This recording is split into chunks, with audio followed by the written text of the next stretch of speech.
Today we are going to discuss nature of light. What is the light? What is the application of light? What is the frequency and intensity? What are the different types of light objects? How it is to travel and what is the speed of the different medium? Are you able to all? Rajesh, sir, Yes, yes. Rajesh, sir,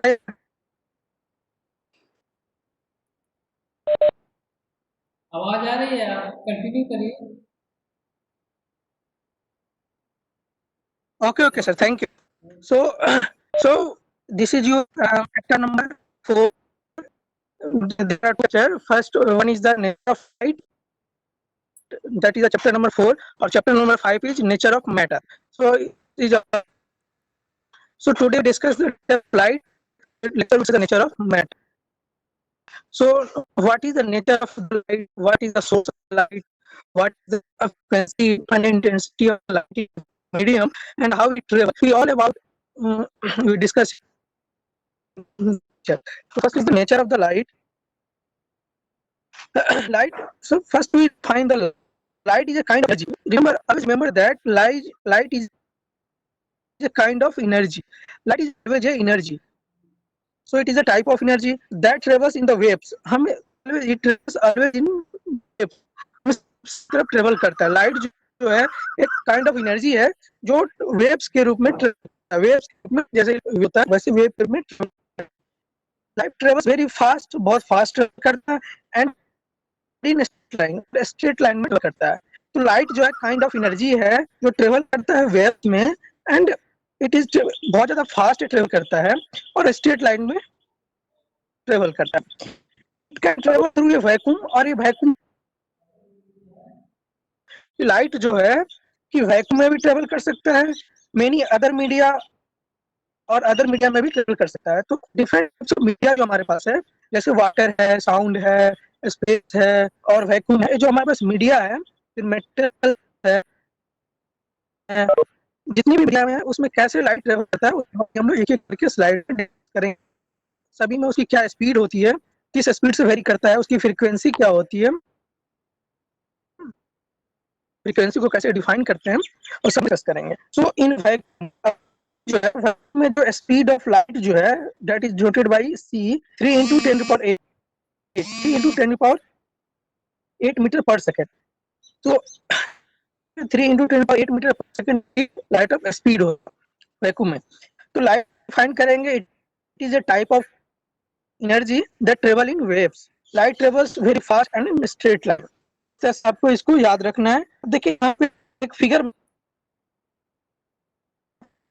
77 year from travel from moon to sun to earth. Sun या moon to earth, आपको moon to earth जो है 177 year लगता है उसको travel करने में, but light को ओनली 8 मिनट लगता है करने में. तो कितनी फास्ट ट्रेवल स्पीड है लाइट की, इससे आप इमेजिन सकते हैं. Some characteristics of light. Characteristics means meaning होता है कि उसकी क्या क्या उसकी प्रॉपर्टीज है. सम कैरेक्टरिस्टिक्स मतलब लाइट की क्या क्या प्रॉपर्टीज है. The amplitude of wave. देखिए वेव को हम वेव जो होता है जैसे साइन वेव, कॉस वेव होता है, तो वेव जब बनता है जैसे एसी करंट जो होता है वेव के रूप में ट्रांसफर करता है तो उसमें एक एम्पलीट्यूड बनता है. एक फ्रॉम 0 टू हाईएस्ट लेंथ तक एक वेव जनरेट होता है जिसको वेव बोलते हैं. कितना एम्पलीट्यूड अप में गया, कितना एम्पलीट्यूड डाउन गया. तो the amplitude of the light wave is related to its intensity. जितनी ज्यादा इंटेंसिटी होगी उतनी ज्यादा एम्पलीट्यूड होगा. तो amplitude of the light wave is related to it's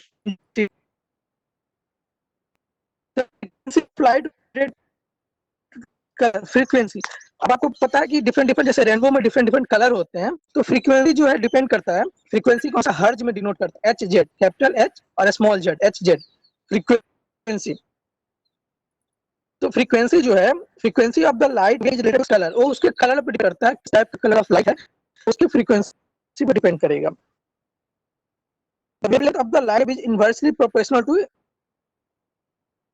frequency. Wavelength को हम lambda से डिनोट करते हैं, तो lambda जो है inversely proportional to frequency. lambda equal to 1/f. lambda wavelength मतलब कितनी स्पीड से जो ट्रेवल करता है, तो ट्रेवल की स्पीड में हम वेवलेंथ को डिफाइन करते हैं. जो आगे 1/1 स्लाइड में हम डिस्कस करेंगे कि वेवलेंथ क्या होता है, फ्रीक्वेंसी क्या होता है, एम्पलीट्यूड क्या होता है. जैसे हम लोग स्लाइड पढ़ते जाएंगे वैसे वो आपको थोड़ा अंडरस्टैंडिंग होते जाएगा. तो wavelength of light is inversely proportional to frequency. यानी lambda is proportional to by frequency. Phase difference between light wave can produce visual interference effects. एक फेज डिफरेंस होता है, जैसे दो तरह के लाइट है, एक लाइट ट्रेवल किया फिर दूसरा लाइट ट्रेवल किया. सपोज करो एक लाइट 0 से ट्रेवल किया, दूसरा लाइट 1 से ट्रेवल किया, तो 0 to 1 जो डिफरेंस हुआ उसको हम फेज डिफरेंस बोलते हैं. तो phase difference between light wave can produce visual interference effect. मतलब आपको विजुअल जो दिखाई देता है, विजुअल इंटरफेरेंस डिफरेंस आपको विजुअल इंटरफेरेंस आपको प्रोड्यूस करता है. विजुअल इंटरफेरेंस जो इफेक्ट आता है, जैसे रेनबो में जो विजुअल इंटरफेरेंस आता है वो ड्यू टू फेज डिफरेंस के कारण ही आता है. अलग अलग कलर के जो लाइट होते हैं उनकी जो फेज डिफरेंस होता है अलग अलग होता है, इसलिए वो आपको अलग अलग कलर में दिखाई देते हैं.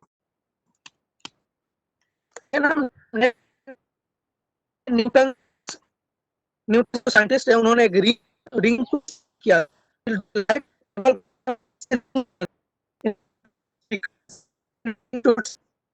amplitude.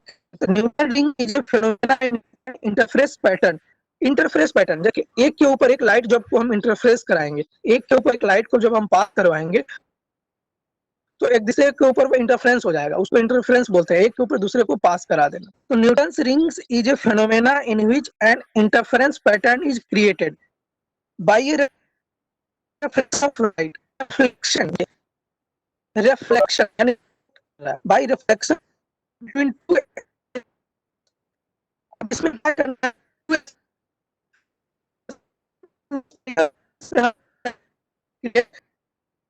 due to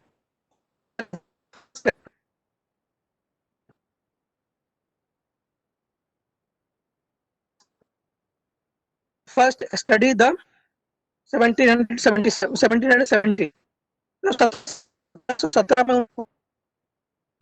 में किया था. दो लाइट को दोनों को इंटरफेरेंस, एक नीचे फ्लैट सरफेस के ऊपर दो लाइट को इंटरफेरेंस कराया, और जब इंटरफेरेंस कराया जो बन रहा है वो जो उसकी अलग अलग इंटेंसिटी बन जा रही है. तो दो लाइट आपको आप दो सर्कल आप लाइट को पहचान सकते हो. जैसे देखो यहाँ जो सेकेंड नंबर फिगर है, इसमें एक ब्लैक सर्कल है और दूसरा एक रेड सर्कल है. तो दो लाइट है, दोनों अलग अलग सर्कल बनाएगा और दोनों का अलग अलग कलर भी हो जाएगा. तो इसे आप आइडेंटिफाई कर सकते हो कि कौन सा लाइट है, इंटेंसिटी क्या है, फ्रीक्वेंसी क्या है, इसे आप कैलकुलेट कर सकते हैं. तो न्यूटन रिंग जनरली क्या होता है कि लाइट जो हम देखते हैं जनरली हम व्हाइट में देखते हैं, लेकिन लाइट के और भी कलर होते हैं. जैसे रेनबो में डिफरेंट टाइप्स ऑफ कलर दिखाई देता है, वो आपको रिफ्लेक्शन जो है वाटर ड्रॉपलेट के कारण रिफ्लेक्शन या रिफ्रैक्शन जो होता है उसी कारण आपको दिखाई देता है. तो सेम पैटर्न आपको उन्होंने कैसे आपको पता है कि रिफ्लेक्शन के कारण दिखाई देता है, तो पहली बार इसको न्यूटन ने आइडेंटिफाई किया था. कैसे किया था, तो न्यूटन रिंग बना के किया था जिसमें दो लाइट को लिया था, उसको एक फ्लैट सरफेस के ऊपर इंटरफेरेंस किया था, और इंटरफेरेंस करने के बाद उसमें जो पैटर्न जनरेट हुआ था वो रिंग के रूप में बन गया था, जिसे हम उसकी फ्रीक्वेंसी और उसका कलर आइडेंटिफाई कर पाए थे. अब मैं आपको इक्वेशन ऑफ न्यूटन्स रिंग्स, जो इक्वेशंस है न्यूटन रिंग की, उसको कैसे हम डिफाइन करते हैं. तो आर एन है फर्स्ट, एन जो है नंबर ऑफ रिंग्स है, capital N number of rings है, आर जो है स्मॉल रेडियस है, रिंग की रेडियस है, कैपिटल आर जो है टोटल रेडियस है. तो n minus 1/2 lambda R into lambda आपको वेवलेंथ है, आर जो है कॉन्वेक्स का जो रेडियस है, एंड का पावर 1/2 रूट है, रूट का पावर 1/2. तो R N equal to n minus 1/2 lambda का bracket 1/2. When n is the bright ring number, r is the radius of curvature, जो भी रेडियस बनेगा फुल रेडियस जो कर्वेचर का, उसका radius, curvature of the lens of the light जो हम लगाते हैं passing through, and lambda is the wavelength of the light passing through the glass. Lambda is the wavelength of the through the, तो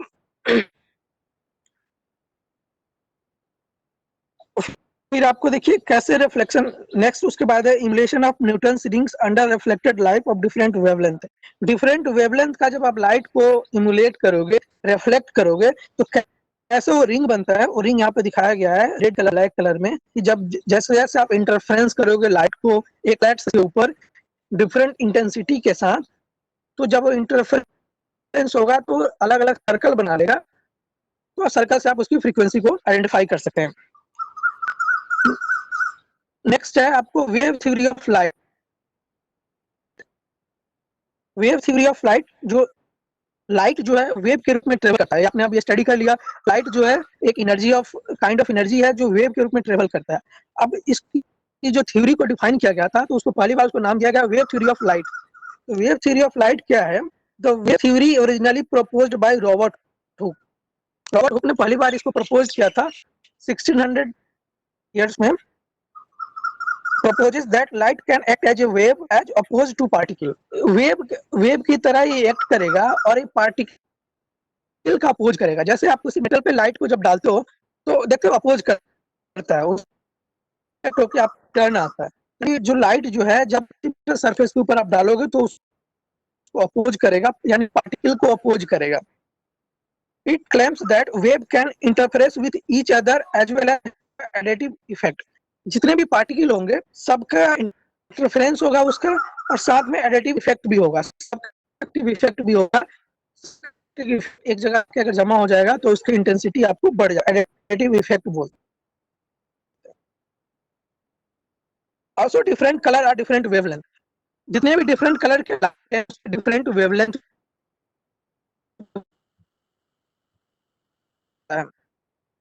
जो wave theory of light में define किया गया था। तो सबसे इंपॉर्टेंट पॉइंट है वेव थ्योरी का, जितने भी डिफरेंट कलर ऑफ लाइट है उसके डिफरेंट वेवलेंथ होगा।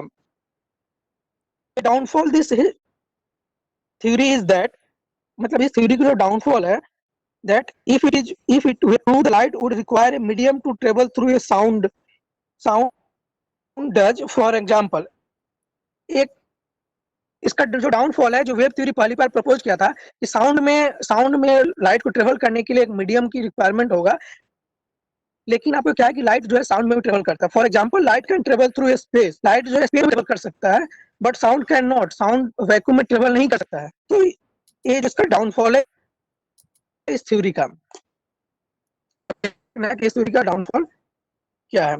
क्रिश्चियन हाइजिन्स फिर से इसको डिफाइन किया वेव थ्योरी ऑफ जो लाइट है, इसको रिमॉडिफाई करके फिर इसको रीजनरेट किया। उन्होंने डिफाइन किया what of the mathematical wave theory in 1778 and published wave theory of light in Tesla of light 1690। क्या प्रपोज किया था? Huygens propose that light was emitted in all direction. All direction में emitted होता है, यानी निकलता है, लाइट जो है सभी डायरेक्शन में निकलता है। देखिए यहाँ पे इस फिगर में जो आपको दिया हुआ है, जो स्लाइड है, मैं जूम कर रहा हूँ, फिगर देखिए, फिगर क्या लैम्डा दिया हुआ है, one point two another point के बीच का जो डिफरेंस होता है, वन अपर टू सेकेंड अपर पॉइंट के बीच का जो डिफरेंस होता है, that is the lambda wavelength. और जो नीचे पॉइंट से लेकर टोटल जो हाइट होता है, ई, जो ई दिया हुआ है आपको लास्ट में, देखिए ई दिया हुआ है, ई जो है आपको, that is the called amplitude, E is the called amplitude. तो लैम्डा इज वेवलेंथ और ई इज द एम्पलीट्यूड। तो Huygens proposed that light was emitted in all directions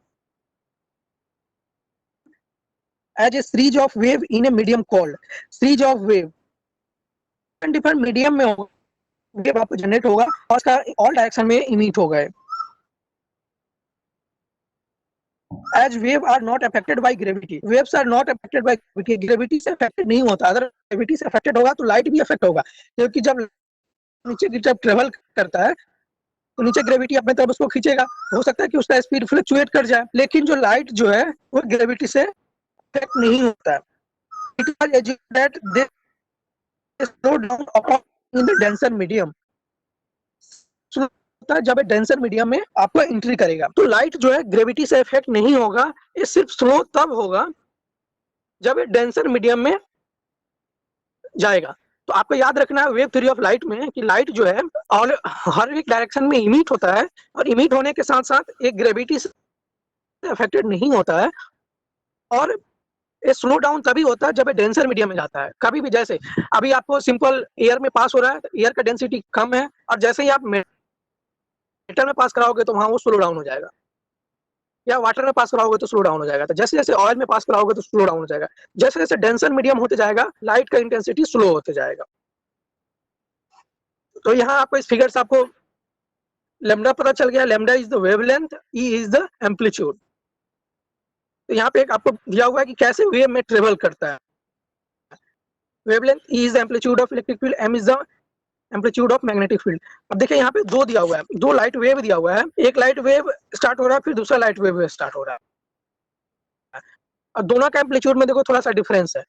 तो दोनों के एम्पलीट्यूड में डिफरेंस है, यानी दोनों का फेज में डिफरेंस है। दोनों का फेज में डिफरेंस है तो दोनों का अलग अलग सर्कल बनेगा। तो न्यूटन्स रिंग्स जो बनेगा दोनों का अलग अलग बनेगा।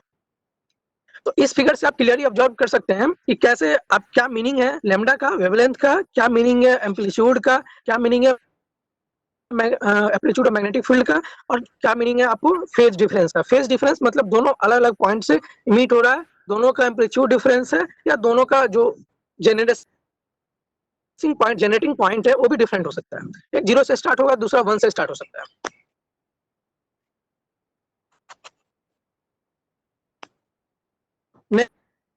नेक्स्ट है thumb slit experiment. Thomson Young's जो थे उन्होंने डबल स्लिट एक्सपेरिमेंट किया था लाइट को ऑब्जॉर्व करने के लिए, लाइट की प्रॉपर्टी को ऑब्जॉर्व करने के लिए उन्होंने डबल स्लिट एक्सपेरिमेंट किया था। डबल स्लिट एक्सपेरिमेंट करने के लिए उन्होंने दो मिरर लगाया, दो स्लिट वाली आपको पास कराया उस मिरर के थ्रू, और उसमें डिफरेंट डिफरेंट कट पॉइंट बने हुए थे जिससे लाइट पास हो रहा था। और उन्होंने उसके पैटर्न को ऑब्जर्व किया कि जब हम दो स्लिट से पास कराएंगे तो किस तरह का जो लाइट जो बाहर निकलेगा उसका पैटर्न क्या होगा, किस पैटर्न को फॉलो कर रहा है। तो नीचे देखिए फिगर में, Young's experiment supported that the theory that light consist of waves. सबसे पहला कि क्या है कि यंग्स एक्सपेरिमेंट कंफर्म, यंग्स भी कंफर्म किए कि लाइट जो है वेव के रूप में ही ट्रेवल करता है, consist of wave.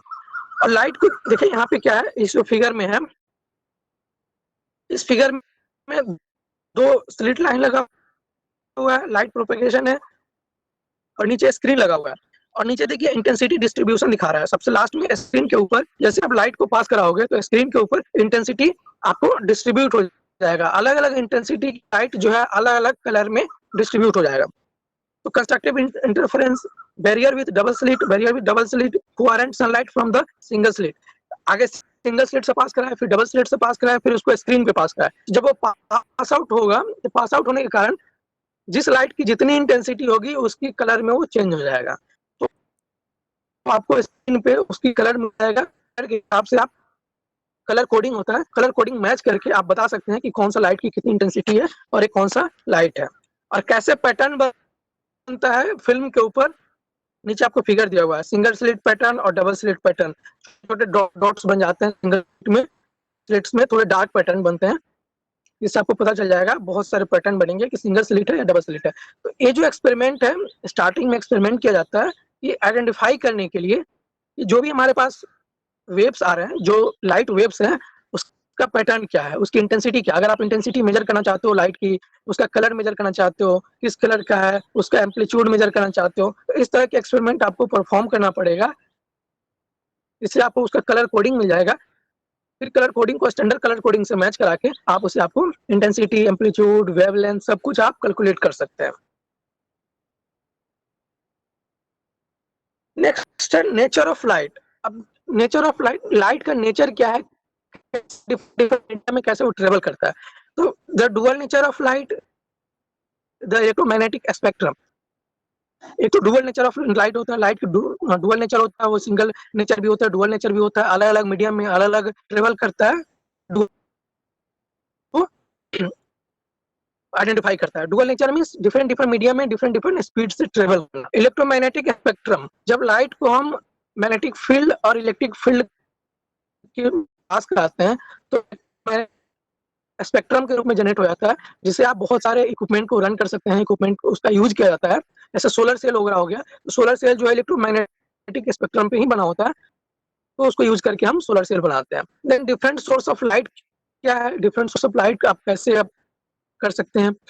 Luminous and illuminated object क्या क्या है, opaque, transparent and translucent body क्या क्या है, क्या क्या उसको एक एक करना पड़ेंगे। The dual nature of light as a wave, first nature है लाइट एज ए वेव है। आपको पहला जो अभी हम लोग डिस्कस किए थ्रू आउट कि लाइट जो है हमारा वेव के रूप में ट्रेवल करता है, वेव के रूप में ट्रेवल होगा तो हमेशा वेवलेंथ होगा, एम्पलीट्यूड होगा, फेज होगा। देखिए कभी भी वेव को करने के लिए तीन चीज इंपॉर्टेंट होता है, एक तो वेवलेंथ, दूसरा एम्पलीट्यूड और तीसरा फेज। तो तीनों को उस फिगर में समझ लिए कि लैम्डा क्या होता है, एम्पलीट्यूड क्या होता है और आपको फेज क्या होता है। तो लाइट एज ए वेव जब भी होगा तो आपको तीनों चीजें इसको डिफाइन करना पड़ेगा। देन आपको light as a particle, light को अगर हम पार्टिकल मानते हैं, जैसे लाइट को न्यूटन ने बोला था कि लाइट जो पार्टिकल की तरह आता है, आप उसको ऑब्जर्व कर सकते हैं। जैसे सोलर सेल में लाइट को एज ए पार्टिकल मान के उसको ऑब्जर्व किया जाता है, ऑब्जर्व करके उसके सेल बनाया जाता है, सेल को फिर से आपको रिप्रोड्यूस किया जाता है लाइट में। लाइट को हम पार्टिकल भी मानते हैं और उसका रीयूज किया जाता है। Electromagnetic spectrum, the electromagnetic spectrum is a range of all possible frequency of electromagnetic radiation। देखिए इलेक्ट्रोमैग्नेटिक स्पेक्ट्रम जो है range of possible frequency of electromagnetic radiation. Electromagnetic radiation जो सनलाइट से रेडिएशन होता है, और सनलाइट से जो रेडिएशन होगा वो ऑल पॉसिबल फ्रीक्वेंसी, जितनी फ्रीक्वेंसी पे जो रेडिएशन होगा वो इलेक्ट्रोमैग्नेटिक स्पेक्ट्रम में आता है। फ्रीक्वेंसी उसकी कुछ अलग frequency, frequency is equal to lambda equal to 1/f, f equal to 1/लैम्डा। जो फ्रीक्वेंसी जो है लैम्डा जो है वो इनवर्सली प्रोपोर्शनल है फ्रीक्वेंसी के। तो आपको वहां से फिगर से आप इजीली निकाल सकते हो। फ्रीक्वेंसी को स्मॉल f से डिनोट करते हैं और इसका यूनिट जो होता है fz होता है, कैपिटल सॉरी hz होता है, कैपिटल h और स्मॉल z। तो frequency lambda is inversely proportional to frequency. So electromagnetic spectrum is a range of all possible frequency of electromagnetic radiation. Electromagnetic waves are formed when an electric field covers magnetic field. तो electromagnetic spectrum जब भी बनेगा जब magnetic field दोनों एक साथ को हम कपल कर देंगे। क्या होता है, दो चीजों को कंबाइन कर देना। जैसे ही आप कपल करोगे, जैसे सोलर लाइट में क्या होता है, हम इलेक्ट्रोमैग्नेटिक फील्ड और इलेक्ट्रिक फील्ड दोनों को कपल कर देते हैं तो इलेक्ट्रोमैग्नेटिक स्पेक्ट्रम बन जाता है। और इलेक्ट्रोमैग्नेटिक स्पेक्ट्रम के कारण जो भी उसमें फ्रीक्वेंसी जनरेट होता है, उस फ्रीक्वेंसी को ऑब्जर्व करके सेल रख लेते हैं और उस सेल को यूज किया जाता है आपको एनर्जी को, लाइट को प्रोड्यूस करने के लिए। आपको याद रखना है, electromagnetic waves are formed when electric field couples with magnetic field. It is a continuum of all magnetic waves arranged according to the frequency, wavelength and energy. आपको अकॉर्डिंग टू फ्रीक्वेंसी और arrange होता है, जो according to the frequency, wavelength और energy एक continue arranged होता है। इसकी जो इसी सीक्वेंस में वो अरेंज होता है। Frequency, wavelength and energy. Wavelength is inversely proportional to wave frequency. Wavelength lambda is inversely proportional to wave frequency. देखिए यहाँ पे आपको फॉर्मूला लिखा हुआ है, lambda equal to E by f, यानी lambda is directly proportional to energy और lambda is inversely proportional to f। दो चीज आपको याद रखना है। और E is equal to photon energy. E is equal to energy और फोटोन एनर्जी। जो पार्टिकल है, पार्टिकल की एनर्जी को हम फोटोन एनर्जी बोलते हैं। जो भी लाइट का पार्टिकल है, लाइट पार्टिकल को हम फोटोन एनर्जी बोलते हैं। तो photon energy is directly proportional to wave frequency और wavelength is inversely proportional to frequency. अब इलेक्ट्रोमैग्नेटिक स्पेक्ट्रम जो जनरेट होता है उसका क्या होता है और उसका फ्रीक्वेंसी क्या होता है। वेवलेंथ को हमेशा में डिफाइन करते हैं। वेवलेंथ क्या होता है, दो कंसेक्यूटिव जो वेव्स है उसके बीच का डिफरेंस होता है। डिफरेंस को हमेशा मीटर में डिफाइन किया जाता है। वेवलेंथ जो है दो कंसेक्यूटिव जो वेव है उसके बीच का डिफरेंस होता है, तो डिफरेंस को मीटर में हम डिफाइन करते हैं, इसलिए उसका यूनिट मीटर में होता है। और फ्रीक्वेंसी जो है वो वाइब्रेटरी, इसलिए उसको हर्ज में डिनोट करते हैं।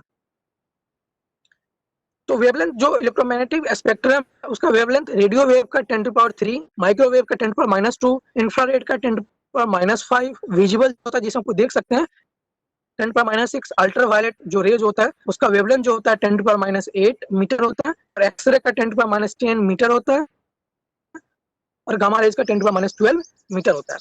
और इस तरह से वेव में वो ट्रेवल करता है। और इसका फ्रीक्वेंसी जो होता है रेडियो का जो होता है 10⁻4 हर्ज होता है, और माइक्रोवेव का 10⁻8 हर्ज, इंफ्रारेड का 10⁻12 हर्ज, अल्ट्रावायलेट का 10⁻15 हर्ज, और आपको एक्सरे का 10⁻16 10⁻18 हर्ज, और गामा रेज का 10⁻20 हर्ज। जो आपको एक दो इसमें से याद रखना है, आप अल्ट्रावायलेट और एक्सरे का याद रखिए, अल्ट्रावायलेट, एक्सरे और विजुअल, तीन का याद रखिए। और तीनों से तीन ही आप कोई एग्जांपल वगैरह में ऑब्जेक्टिव क्वेश्चन में तीनों में से एक आता है कोई, या तीनों आपको कोई कॉमन क्वेश्चन है कोई भी पूछ सकता है, तो आपको तीनों याद रखना है। देन इलेक्ट्रोमैग्नेटिक स्पेक्ट्रम में क्या क्या होता है। इलेक्ट्रोमैग्नेटिक स्पेक्ट्रम में रेडियो वेव्स है, माइक्रोवेव्स है, इसकी क्या क्या प्रॉपर्टीज है, अलग अलग जितने भी वेव्स हैं सबकी अलग अलग प्रॉपर्टीज है। रेडियो वेव्स है, माइक्रोवेव्स है, इंफ्रारेड रेडिएशन है, विजुअल लाइट है, अल्ट्रावायलेट लाइट है, एक्सरे है, गामा रेज है, तो सबकी प्रॉपर्टीज को एक एक करके हम डिस्कस करेंगे।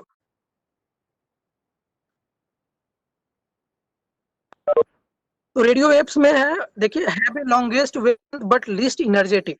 रेडियो वेव जो है लॉन्गेस्ट वेवलेंथ होता है बट एनर्जेटिक होता है। लेकिन माइक्रोवेव्स जो है very easily absorb by water है।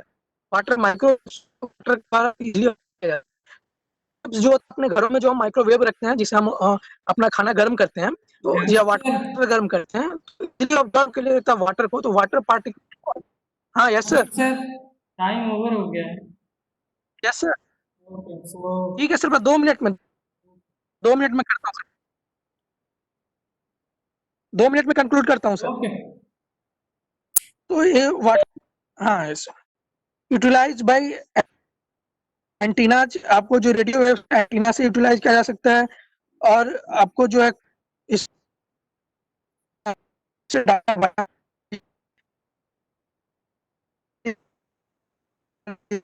रेडियो